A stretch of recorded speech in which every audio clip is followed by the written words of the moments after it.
Hi everyone, I hope everyone's doing well. So today let's talk about the color wheel. I'm going to explain this to you in a very simple way so it's really easy for you to understand the colors and the color wheel. So we're going to start off with our primary colors, the yellow, red and blue. So now the color wheel revolves around these three primary colors. If you mix these colors with each other interchangeably, you get your secondary colors and you get your tertiary colors. Now when you mix yellow and red, I'm going to take very small amount because this is crimson red and crimson is very strong, so you need to start off with a very small amount. So I'm going to mix yellow and red, and when you do that you get orange. This is your secondary color. The main color that you get from mixing two primary colors is a secondary color. This is orange. Now you further go towards yellow. The lighter it gets, the more yellowish orange it gets. The further you go towards red, the more reddish orange you're gonna get, and this is going to be darker.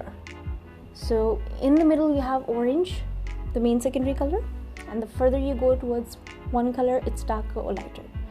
Now when you mix yellow and blue, you get green. That is another secondary color. So as you can see, when you mix, you get this green color, and the more you move towards blue, the darker the green is, the bluish the green is. The more you move towards the yellow, the lighter the green is, the more yellowish green it is.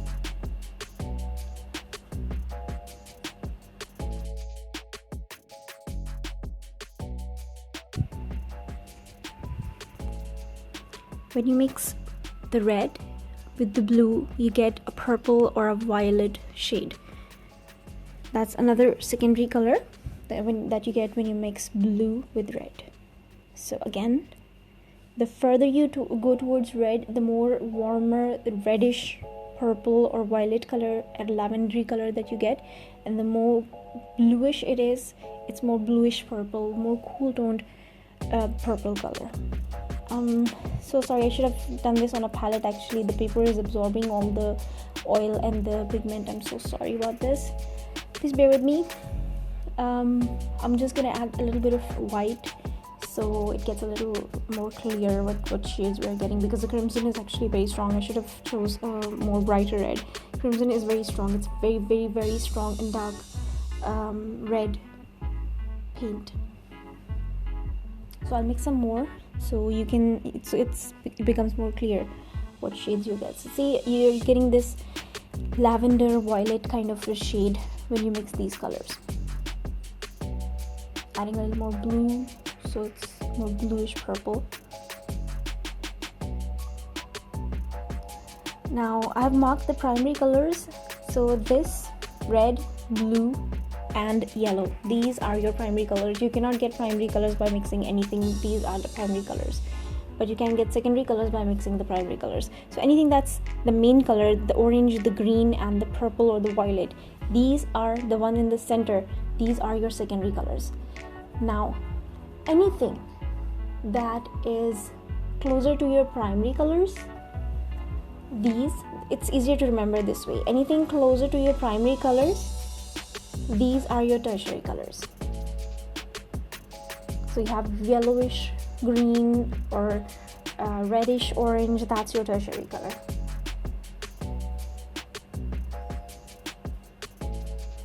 So you have these primary colors. Now understand that in the color wheel, anything that is opposite to each other is going to complement each other.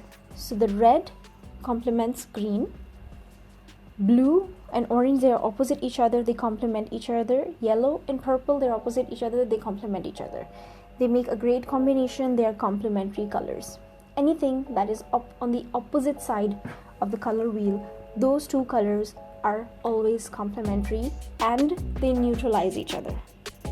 So if I add a little blue next to the orange, you can see that they complement each other. If I'm gonna use any color that is opposite on the color wheel is going to complement each other. The red and green combination is actually very popular. I'm sure you guys know, but I love this combination in clothes. It's very popular. Even the bridal dresses in Pakistan were like green and red everywhere at one point. So you can see that these colors complement each other. Also remember that they neutralize each other.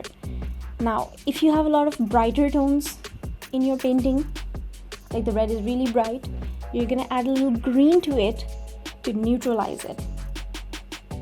That is why in makeup industry, the makeup artists, if there's a lot of redness on the face, they're going to use a green color corrector. I'm sure you must have heard of this. The green color corrector is always going to neutralize the pink or the redness on your face. That is why there's a green color corrector. So when you apply the green color corrector on the face, it neutralizes the redness that you have. So when you apply foundation on it, your face is pretty much neutralized for that. And yellow, opposite to yellow is a violet. If you add a little bit of violet, the yellow gets more neutralized. The same way, if you want to neutralize any bright blue or bright orange, use these colors to neutralize each other. And this is very important. The tones are very important. Don't take this lightly. If you are painting a landscape, sometimes the tones may look really bright. If you just use the paint out of the tube, especially greens, if you're using out of the tube, sometimes it does not give you that natural look. To make it look more natural, you can neutralize those colors by adding the colors that are opposite on the opposite side of the color wheel. So if your greens are way too bright, like they're shouting in the painting, you can mix a little bit of red in your green to neutralize it. Now what happens when you mix the three primary colors together? If you mix all three primary colors, they neutralize each other and you get gray. You get a pure gray color. It could be, depending on the amount that you have used for a certain color, the gray can turn out to be a reddish gray, a yellowish gray, or a green gray, or a blue gray. It could be like that. So depending on the colors, the amount of colors that you're using, or the strength of the color, the pigmentation, the shade can differ. So as you can see, I am mixing these colors to neutralize the whole gray. And you're gonna need gray in your landscapes. Anytime you paint landscape, anything seascape, you're gonna need gray. Anything that is the farthest away from you looks gray to the eyes. You can experiment this. You can go out, go to your rooftop, and you can take a look around. Anything that is farthest away from your eyes looks gray to you. Anything that is closest gives you its true colors, and the darker it is. So the farthest an object is, the gray and the lightest gray it is going to be. So this is very important. If you don't follow this, your paintings won't look natural. Your paintings won't have the depth that experienced artists have in their paintings. So I am mixing a little bit white so you can see the gray that I created, which is this is a very neutral gray. And depending on your painting, your overall painting, it could be a very greenish gray, or a blue, or a yellow gray. In this case, the one that I have just created, it is a very neutral gray. So the further you go in a landscape, the lighter the grayish it is going to be, and the closest you come, it's going to get darker. So I'm going to show you this in my painting that I created recently. The trees at the back, you can see they are very light gray, and the one at the front is a dark color. The bark is really dark, the ones at the back, they were light. So keep that in mind.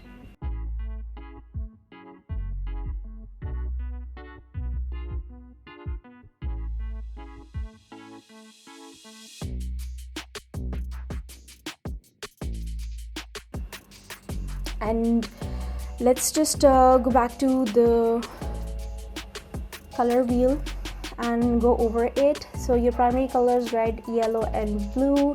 Your secondary colors that you get in the center when mixing two primary colors, orange, violet, or green.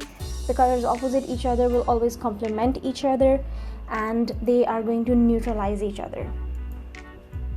So always keep that in mind when you are painting, especially landscapes. So another tip that I'm going to give you is very important. Make sure the tone is the same in your painting. How? If you're using cobalt blue, if you're using crimson red in the painting, and your yellow is a cadmium yellow, you're gonna mix these to create the gray. Never use a different blue or a red or a yellow from your painting to create gray. This is very important. Your tones will not match. So you're gonna have to match your tones like this. So here are your secondary colors, and here are the tertiary colors. Closer to the primary colors are the tertiary colors. Just remember that, just to make it simple. Opposites complementary, and they neutralize each other. And always remember that whenever you're painting anything natural, any landscape, seascape, you use gray. It could be the darkest of gray, but it's gray. There is no black in nature. In anywhere in nature, black does not exist. In this painting, if you see, the trees are not black, they're umber.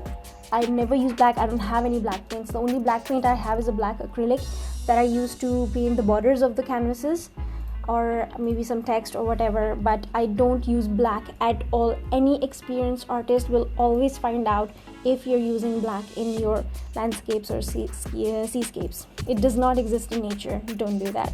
Always use gray. So these were my tips. I hope you have learned something from this video and you are going to apply these tips in your paintings, and you will see an improvement. If you have any questions, any comments, feel free to put them down and I will make sure to reply to them. Like, share and subscribe. I'll talk to you guys later. Thank you.